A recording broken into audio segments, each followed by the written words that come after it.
But the new containers are going to be data, and the new logistics is going to be.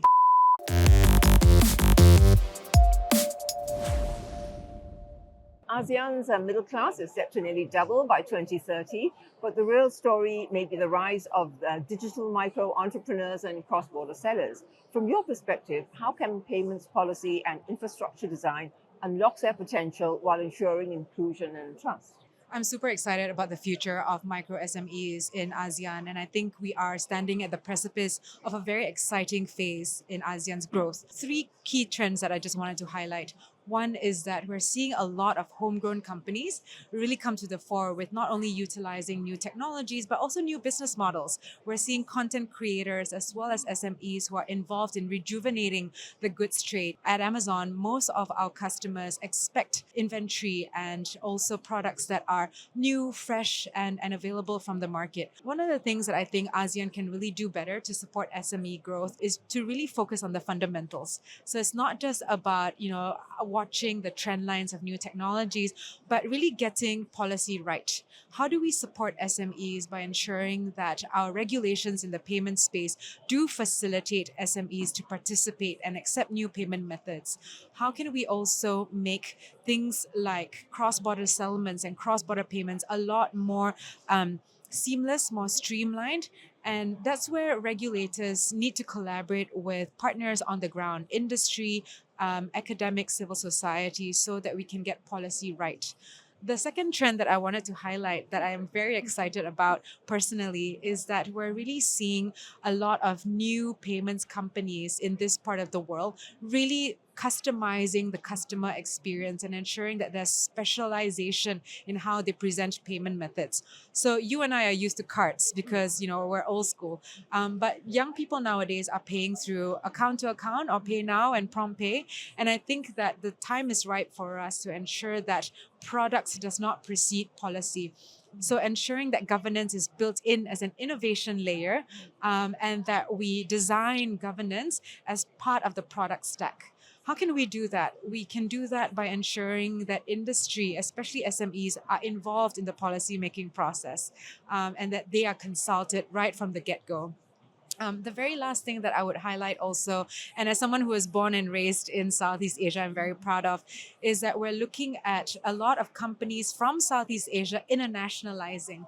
So we need to think about how trade policies can also facilitate that internationalization process so that we can bring our brain trust, our best and brightest, and also some of our most creative entrepreneurs to the rest of the world. And we do that by designing digital economy framework agreements that are anticipating the new trends, that facilitate the adoption and trust of new technologies, but also can enable these entrepreneurs and these organizations to look at new markets and invest in them with confidence. As AI and programmable payments reshape financial systems, what principles of governance and policy coordination do we need to ensure these innovations amplify inclusion rather than entrench inequality?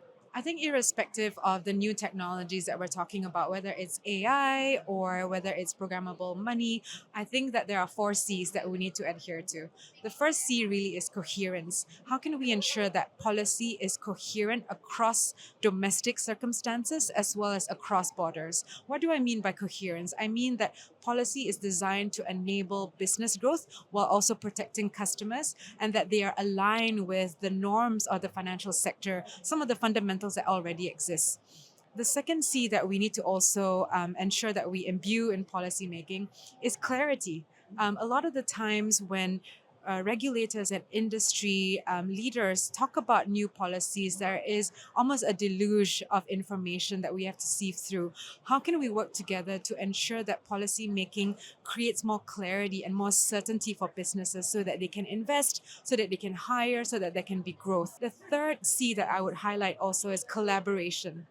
I think that there's a lot of collaboration that needs to take place as we learn about new technologies, as we continue to engage in discourse that helps to not only create trust, but also to ultimately ensure that people and companies can adopt those new technologies because there is a understanding of what they stand for, what the implications are, what the consequences can be. The last C that I would highlight is cross-border coordination. And this is where I think ASEAN can play a very strong role. ASEAN already has the institutions, has the frameworks, has all the leadership that needs to be put in place in order for all of these issues, whether it is the clarity of regulation, the coherence of the regulation, as well as the internal collaboration mechanisms. That cross-border work is going to be about economic diplomacy and also going to be a lot more centered on humans and not just the technologies. You've often said that payments are where policy meets people. What's one policy shift or mindset change that would accelerate inclusive, borderless commerce in ASEAN? Technology is about humans. It's about how humans respond to new trends, how they build trust and gain confidence in utilizing that technology. I think as we move forward, we need to be very conscious of how we can all coordinate and share information across the board. We're seeing a huge restructuring of global value chains. We think about global value chains from the container standpoint. But the new containers are going to be data, and the new logistics is going to be decision making augmented by data and augmented by new technologies.